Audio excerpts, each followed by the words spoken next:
इस वीडियो के अंत तक आप जानेंगे इस पाठ से संबंधित संपूर्ण जानकारी।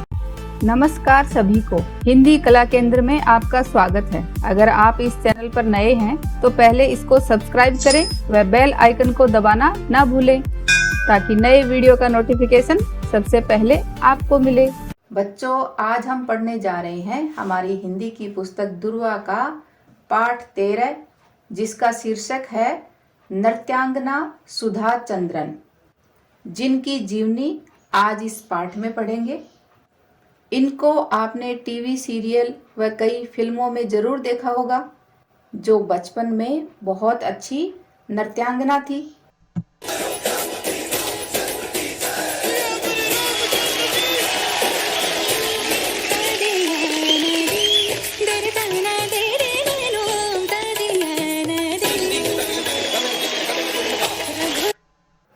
लेकिन एक दुर्घटना में अपना पैर खोने के बावजूद भी आज हमारे सामने एक सफल नृत्यांगना व टीवी कलाकार हैं।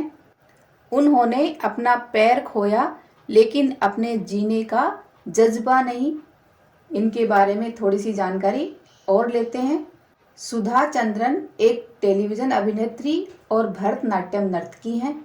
सुधा चंद्रन का जन्म 27 सितंबर 1965 को मुंबई, महाराष्ट्र, भारत में हुआ था। इन्होंने अपने नृत्य में करियर 3 साल की उम्र में शुरू किया था। इनके पूर्वज वेल्लूर, तिरुचिरापल्ली, तमिलनाडु के हैं, लेकिन इनके दादाजी पलक्कड़, केरला में जाकर बस गए थे। तो बच्चों, इनकी जीवनी से जानते हैं कि इन्होंने किस तरह संघर्ष करते हुए अपने जीवन की यात्रा को इतनी ऊंचाइयों तक लेकर गई हैं।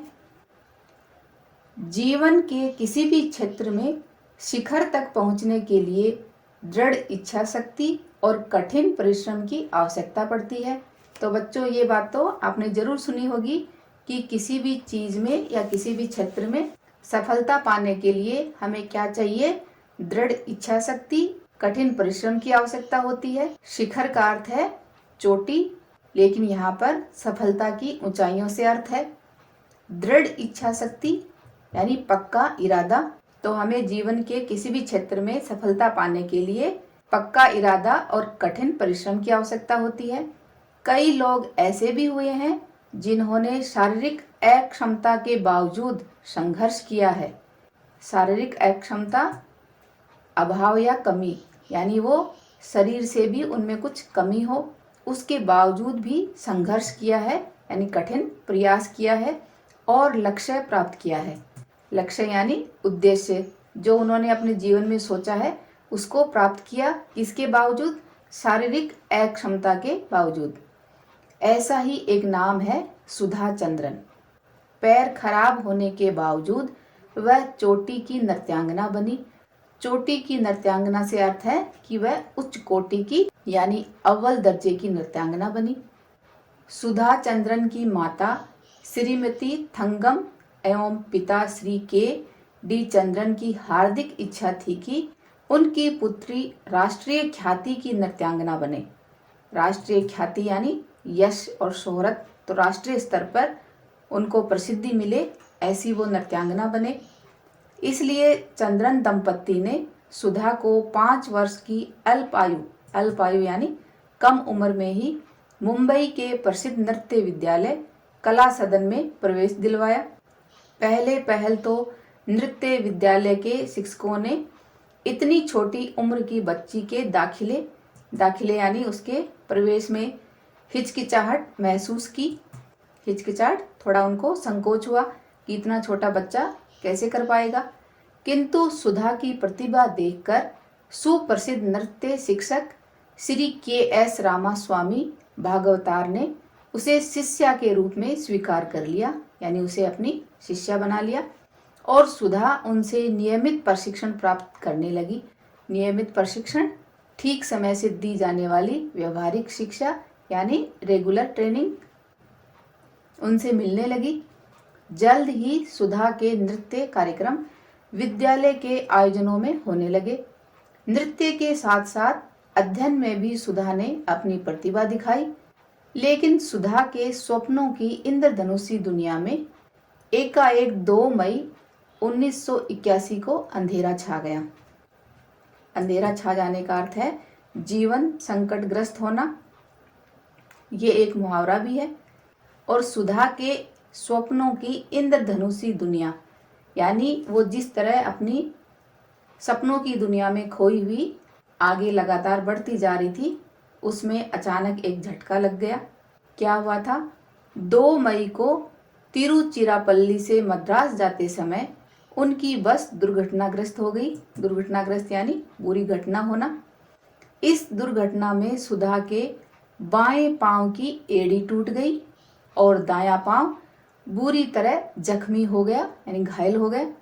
प्लास्टर लगने पर बायां पांव तो ठीक हो गया, बायां यानी उल्टा पैर, लेफ्ट लेग तो ठीक हो गया, किंतु दाईं टांग में, दाईं यानी सीधे पैर में, राइट में गैंग्रीन जो कि एक प्रकार का कैंसर है वो हो गया। ऐसे में डॉक्टरों के पास सुधा की दाईं टांग काट देने के अलावा और कोई रास्ता नहीं था। और कोई रास्ता का अर्थ है बस एक वही विकल्प बाकी होना। तो उनके पास और कोई रास्ता नहीं था, अतः सुधा की वह टांग काटनी पड़ी। अंततः दुर्घटना के 1 महीने बाद सुधा की दाईं टांग घुटने के 7.5 इंच यानी जो उनका घुटना था उससे 7.5 इंच 7.5 इंच नीचे तक काट दी गई। एक टांग का कट जाना संभवतः यानी मुमकिन है कि किसी भी नृत्यांगना के जीवन का अंत ही होता है।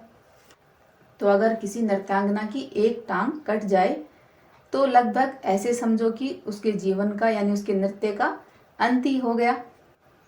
सुधा के साथ भी यही हुआ। सुधा ने लकड़ी के गुटके के पांव और बैसाखियों के सहारे चलना शुरू किया। ये देखो बच्चों, ये बैसाखी कहलाती है। तो इसके सहारे उन्होंने चलना शुरू कर दिया और मुंबई आकर वह पुनः अपनी पढ़ाई में जुट गई। पुनः यानी दोबारा अपनी पढ़ाई में लग गई। इसी बीच सुधा ने मैग्सेसे पुरस्कार विजेता सुप्रसिद्ध कृत्रिम अंग विशेषज्ञ, कृत्रिम यानी जो नकली या बनावटी अंग लगाते हैं, उन विशेषज्ञ डॉक्टर पीसी सेठी के बारे में सुना। वह जयपुर गई और डॉक्टर सेठी से मिली। डॉक्टर सेठी ने सुधा को आश्वस्त किया कि, आश्वस्त यानी उनको आशा दिलाना या उनको तसल्ली दी कि वह दोबारा सामान्य ढंग से चल सकेगी। इस पर सुधा ने पूछा, क्या मैं नाच सकूंगी? डॉक्टर सेठी ने कहा, क्यों नहीं, प्रयास करो तो सब कुछ संभव है। डॉक्टर सेठी ने क्या कहा कि प्रयास करो तो सब कुछ संभव है। तो बच्चों, आप भी अगर किसी भी चीज को पाना चाहते हो तो उसके लिए अगर प्रयास करोगे तो वह चीज आपके लिए भी संभव है।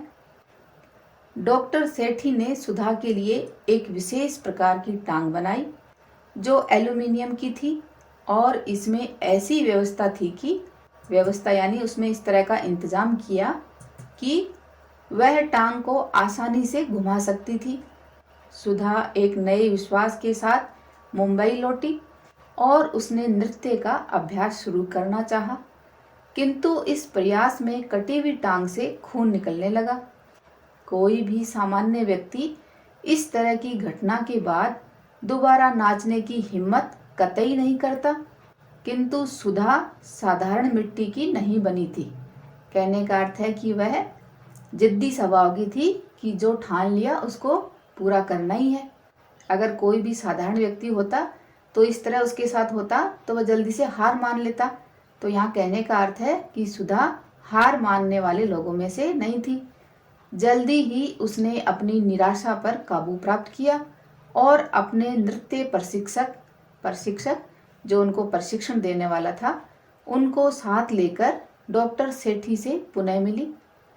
डॉक्टर सेठी ने सुधा के नृत्य प्रशिक्षक से नृत्य हेतु पाँवों की विभिन्न मुद्राओं यानी पाँव का जो पोस्चर था उसकी आकृतियां ढंग को देखा, ढंग को गंभीरता से देखा परखा। गंभीरता यानी बहुत ही गहराई से ध्यान से देखा और जांचा और एक नई टांग बनवाई जो नृत्य की विशेष जरूरतों को ध्यान में रखकर बनाई गई थी। टांग लगाते समय डॉक्टर सेठी ने सुधा से कहा, मैं जो कुछ कर सकता था मैंने कर दिया, अब तुम्हारी बारी है। सुधा ने पुनः नृत्य का अभ्यास प्रारंभ किया। शुरुआत बहुत अच्छी नहीं रही। कटे हुए पांव के ठूंठ से खून रिसने लगा। ठूंठ क्या कहलाता है? काटे गए या टूटे हुए पेड़ का धड़ कहलाता है। तो वैसे ही जब पांव कट गया था तो वह ठूंठ की तरह हो गया था, तो उसमें से खून रिसने लगा। रिसना यानी धीरे धीरे बाहर आना, क्योंकि उस पर जब जोर पड़ रहा था वो डांस कर रही थी तब। किंतु सुधा ने कड़ा अभ्यास जारी रखा। लेकिन सुधा ने अपने अभ्यास को जारी रखा। कठिन अभ्यास से सुधा जल्द ही सामान्य मुद्राओं को प्रदर्शित करने में सफल हो गई। प्रदर्शित यानी अपनी मुद्राओं को दिखाने में सफल हो गई। 28 जनवरी 1984 को मुंबई के साउथ इंडिया वेलफेयर सोसाइटी के हॉल में एक अन्य नृत्यांगना प्रीति के साथ सुधा ने दोबारा नृत्य के सार्वजनिक प्रदर्शन का आमंत्रण स्वीकार कर लिया। सार्वजनिक प्रदर्शन यानी सबसे संबंध रखने वाला, सब लोगों के सामने प्रदर्शन करने वाला आमंत्रण यानी इनविटेशन स्वीकार कर लिया। यह दिन सुधा की जिंदगी का संभवतः सबसे कठिन दिन था, उस दिन से भी ज़्यादा जबकि उसका पांव काट दिया गया था। सुधा का यह प्रदर्शन बेहद सफल रहा। चहेतों ने उसे देखते देखते, चहेतों यानी जो उसके फेवरेट थे, वेल विशर थे, उन्होंने उसे देखते देखते पलकों पर उठा लिया। पलकों पर उठाना ये एक मुहावरा है जिसका अर्थ है प्रेम पूर्वक स्वागत करना। और वह रातों रात एक ऐतिहासिक महत्व की व्यक्तित्व हो गई। ऐतिहासिक महत्व यानी इतिहास से संबंध रखने वाला, तो एक तरह से वह ऐतिहासिक महत्व की व्यक्तित्व हो गई। उसकी अद्भुत यानी अनोखी जीवन यात्रा से प्रभावित होकर तेलुगु के फिल्माकार ने उसकी जिंदगी को आधार बनाकर एक कहानी लिखवाई और मयूरी नाम से तेलुगु में एक फिल्म बनाई। ये तेलुगु में बनी मयूरी फिल्म है जिसकी भूमिका स्वयं सुधा ने निभाई थी। अपने पात्र को सुधा ने स्वयं पर्दे पर जीवंत कर दिया। जीवंत यानी जीता जागता। तो उन्होंने स्वयं ही अपने पर्दे पर अपनी जीवन यात्रा को दिखाया। फिल्म को अद्भुत सफलता मिली और इस फिल्म में अभिनय के लिए सुधा को भारत के 33वें राष्ट्रीय फिल्म समारोह में विशेष पुरस्कार प्रदान किया गया। मयूरी की सफलता को देखते हुए इसके निर्माता ने यह फिल्म हिंदी में भी नाचे मयूरी नाम से प्रदर्शित की और सुधा ने पूरे भारत को अपनी प्रतिभा का मुरीद कर दिया। मुरीद यानी अपना अनुगामी बना दिया। आज सुधा एक व्यस्त नृत्यांगना ही नहीं, फिल्म कलाकार भी है। सुधा को उसके असामान्य साहस और श्रेष्ठ उपलब्धियों के लिए, श्रेष्ठ यानी अति उत्तम सफलता के लिए कई पुरस्कार भी प्राप्त हो चुके हैं। सुधा चंद्रन आज भी टीवी सीरियल नागिन में काम कर रही है और उनकी जीवनी को लिखा रामाज्ञा तिवारी ने। तो बच्चों, हमें भी इनके जीवन से प्रेरणा लेनी चाहिए कि जो लक्ष्य बना लिया उसको पाने के लिए हमें लगातार मेहनत करनी है और उस रास्ते में आने वाली कठिनाइयों का डटकर सामना करना है। अभी बच्चों, आपके लिए एक सवाल है, सुधा की जीवनी पर आधारित फिल्म का नाम क्या था? ये बात आप मुझे कमेंट बॉक्स में लिखकर बताना। और अब इस पाठ के अभ्यास प्रश्नों को इसके भाग 2 में करेंगे। अगर हमारे वीडियो बन ही रहे हैं आपके फेवरेट, तो फिर क्यों ना करें इनको लाइक, सब्सक्राइब और रिकमेंड। हमें और बेहतर बनाने के लिए आप कर सकते हैं कमेंट। धन्यवाद।